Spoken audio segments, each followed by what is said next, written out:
Alfredo Avelino é o antigo nome de Lama Padma Santen, líder budista criador do SEB, Centro de Estudos Budistas Bodhisattva. Ele é mestre em Física Quântica pela Universidade Federal do Rio Grande do Sul, autor de diversos livros sobre budismo e palestra viajando por todo o Brasil. Em 2012, iniciou os trabalhos da SEB em Alto Paraíso. Seja bem-vindo, Lama! Obrigado. Feliz de estar aqui com vocês. Sempre uma alegria de voltar aqui à rádio. Bacana demais. Já esteve presente aqui na rádio? Já estive aqui, eu acho que faz uns 2 anos. Bacana. Muito bom. Olha, que é muita alegria, né, que a gente tem de você ter aceitado o nosso convite. Obrigado, agradeço a oportunidade. Não, mas vamos começar do começo, né? Eu queria que você explicasse por que o budismo. Como o budismo te encontrou, ou você encontrou o budismo no meio de tantas opções religiosas. Meu acesso ao budismo, ele se deu, curiosamente, numa conexão com a própria física, né? Eu, durante muitos anos, lecionei na universidade, e eu era jovem ainda, e quando trabalhava na universidade, eu olhava a física não apenas como uma disciplina acadêmica, mas eu olhava como um caminho para a compreensão do universo, compreensão da vida e das coisas, né? Então, de modo geral, os cientistas, eles têm essa visão. E num certo momento eu comecei a estudar também a história da ciência, a filosofia da ciência. Então, o aspecto da filosofia da ciência, da história da ciência, ele vem por uma questão misteriosa, né?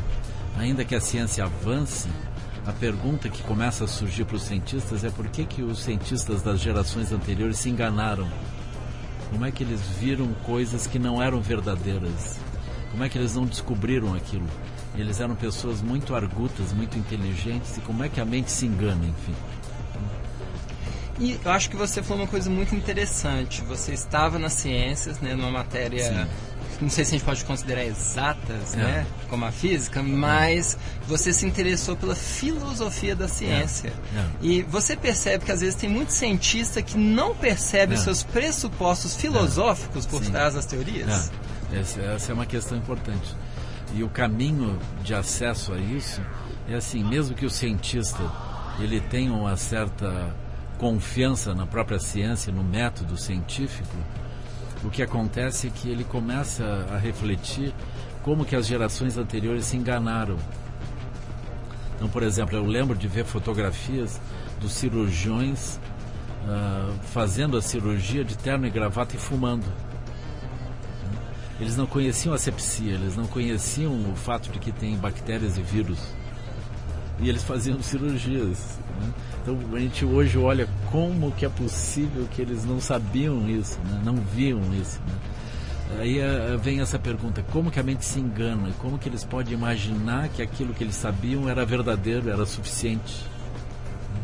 Então quando a gente começa a pensar sobre a história da ciência, vem essa pergunta, como é que a mente se engana? Aí começa a filosofia da ciência. Bacana.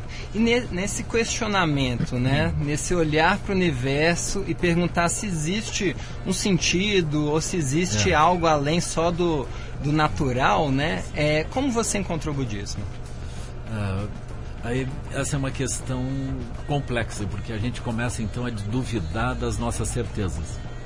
Então, se nas gerações anteriores eles se enganaram, então é muito provável, muito possível que hoje eu também esteja envolvido numa espécie de uma bolha de realidade que explica tudo até o final dos tempos, desde a origem até o final, mas também é um engano.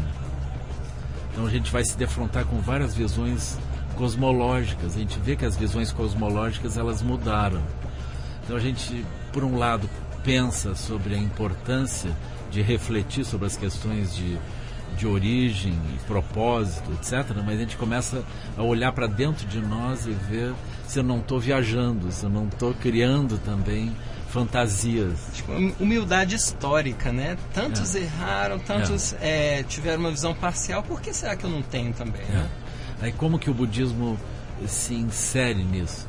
Porque o budismo ele trabalha a questão do engano da mente. Como que nós podemos superar o engano, qual é a origem ilusória da certeza e como é que nós podemos acessar alguma coisa que não tenha engano, que descortine as realidades de uma forma mais estável. E aí você entendeu que o budismo conseguia encontrar espaço no meio desses terrenos mutável que a ciência apresentava. Aí eu me dei conta, dentro da ciência não há a descrição nem há o método para abordar essa questão tão primordial, tão importante. Eu seria um cientista ingênuo. Como cientista, eu sou obrigado a também trabalhar essas questões, porque isso seria uma ingenuidade minha não focar nisso. E para você, você acha que todas as visões religiosas elas culminam nisso? Ou esse tipo de entendimento ele é próprio do budismo? O budismo trabalha essa questão. Tem outras tradições que também trabalham isso. Mas, por exemplo, na minha experiência, eu não consegui encontrar nenhuma tradição. Eu olhei várias visões assim de diferentes mundos religiosos e filosóficos. Eu não consegui encontrar nenhum método que tivesse superado. Aí eu vi, por exemplo, os métodos budistas, eles são diferentes por regiões, por culturas também, Então o budismo ele vai se desenvolvendo, vai aprofundando diferentes aspectos em diferentes lugares. Aí nós vamos encontrar uma especificidade na abordagem chinesa, na abordagem coreana, na abordagem japonesa, na abordagem tibetana. A gente vai reconhecer, por exemplo, que a abordagem tibetana ela é relativamente recente, porque a abordagem budista tradicional, que é a abordagem indiana, ela surge há 25 séculos. Já a abordagem tibetana ela surge no século VIII dessa era. Então, num tempo muito posterior ao surgimento do próprio Buda Sakyamuni, que é o fundador na Índia. E aí ele tem uma especificidade, eles recebem uma influência indiana, uma influência chinesa, uma influência de Ordian, que é uma região hoje no Paquistão, Afeganistão, era uma região budista naquela época, E assim surgem muitos diferentes mestres, muitos diferentes Budas que vão contribuindo ao longo desse tempo também. É muito curioso isso, é muito extraordinário a gente acessar esses ensinamentos, encontrar terminologias diferentes também, línguas diferentes, mas sempre tratando essa questão do engano, da superação do engano, da estabilização da nossa mente numa região lúcida. A questão da lucidez é um ponto essencial. Eu acredito que as tradições em geral, elas têm uma sensação de que elas explicam tudo, Então não é assim, o budismo ele tem essa sensação, mas as tradições espirituais todas elas têm isso. Mas o budismo ele tem, junto com a sua própria visão, ele tem uma crítica, um processo crítico à sua própria visão. Então, ao final, a visão budista toda ela é vista como um caminho que culmina num âmbito que não tem propriamente uma teoria. Então ele supera a doutrina. Seria um âmbito pós-racional, assim. Não dual. Assim, porque a racionalidade ela é sempre dual. Tem alguém olhando e pensando e tem algo sobre o qual nós olhamos.